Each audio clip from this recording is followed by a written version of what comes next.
जगदीशपुर प्रखंड मुख्यालय आज उस समय राजनीति का अखाड़ा बन गया जब पूर्व विधायक भाई दिनेश ने राज्यव्यापी धरना मंच से केंद्र और बिहार सरकार पर शब्दों का तीखा प्रहार कर दिया।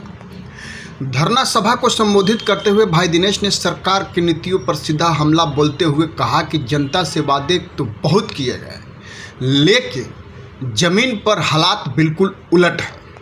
उन्होंने आरोप लगाया कि सत्ता में बैठे लोग विकास की बात तो करते हैं, लेकिन असल मुद्दे महंगाई, बेरोजगारी और भ्रष्टाचार से लगातार दूरी बनाए हुए हैं। भाई दिनेश ने अपने संबोधन में बेहद सख्त लहजे में कहा कि जब देश और प्रदेश की बागडोर ऐसे लोगों के हाथ में हो, जनता की पीड़ा को समझने के बजाय द्वेष की राजनीति करे, तो विकास सिर्फ भाषणों तक सीमित रह जाता है। उन्होंने यह भी आरोप लगाया कि सरकार जनता की असफलताओं पर पर्दा डालने के लिए मुद्दों को भटकाने का काम कर रही है।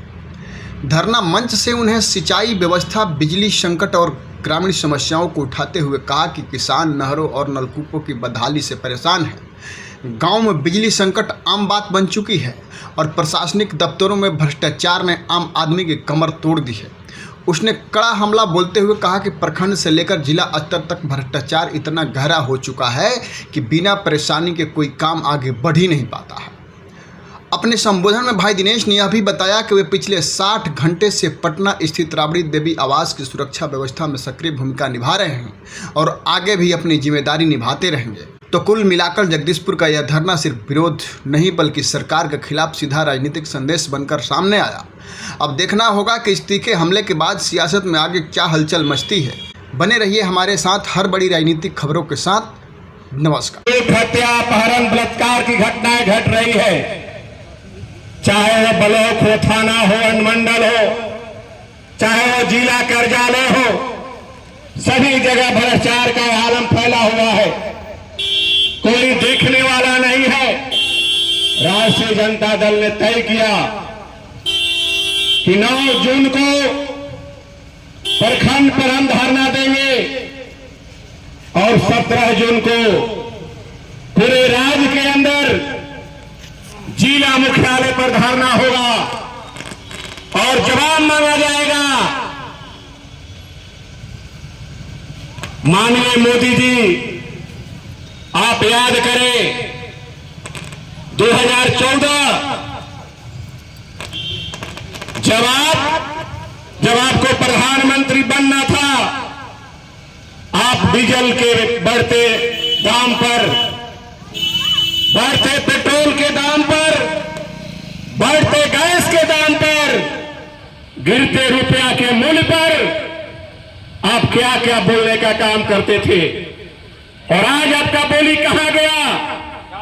आपने कहा था कि हमारी सरकार बनेगी, हम नौजवानों को प्रति वर्ष 2 करोड़ नौजवानों को हम सरकारी नौकरी देने का काम करेंगे, हम महंगाई को कम करेंगे, हम भ्रष्टाचार को कम करेंगे। लेकिन आप तीसरी बार देश का प्रधानमंत्री बने, न आपसे महंगाई दूर हुआ, न आपसे भ्रष्टाचार दूर हुआ।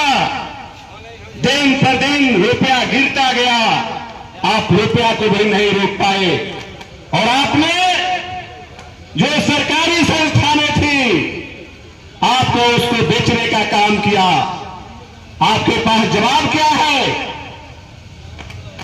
आज यहां पर बैठी महिलाएं, कितनी महिलाएं बोल रही है कि जब हम लोग पेंशन बनाने लेके जाते हैं, यहां पर कोई पेंशन नहीं बना रहा है। जब कोई आधार कार्ड में सुधार कराना है तो यहां का कर्मचारी, यहां का पटकारी इस कार्यालय से उस कार्यालय में भेज रहा है। जब कोई जातीय आवासीय बनाने की जरूरत है, आपके यहां बनता नहीं है। आपके यहां राशन कार्ड बनाने पर 2-2 रुपया लिया जाता है, आपके जातीय आवासीय पर पैसा लिया जाता है। भ्रष्टाचार का आलम फैला हुआ है। अब तो सामाजिक और राजनीतिक कार्यकर्ता ब्लॉक आना जाना भी छोड़ दिया है। आपके कर्मचारी, आपके बीडीओ, आपके सीओ, आपके एसडीओ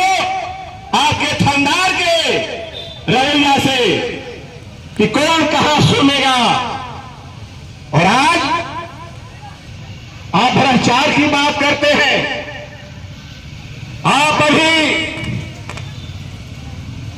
देश और राज्य के अंदर, यह देश बाबा भीमराव अम्बेडकर का देश है। यह देश वीर भगत सिंह, सुभाष चंद्र बोस, चंद्रशेखर आजाद का देश है, जिन्होंने हंसते हंसते फांसी को चुन लिया और देश को आजाद कराने का काम किया। लेकिन आप जो समझ रहे हैं कि हम देश बेच देंगे, आपको देश बेचने नहीं दिया जाएगा। आज अभी लोग जग रहे हैं। आने वाले दिन में जिस तरह से नेपाल में घटना हुआ, जिस तरीके से बंगाल में घटना हुआ, आप याद करिएगा, अगर आपके रवैये में सुधार नहीं हुआ तो आप यहां पर भी, इस देश के अंदर भी, इस राज्य के अंदर भी आप वही दृश्य आपको देखने का मिलेगा। आज इस नए नवेले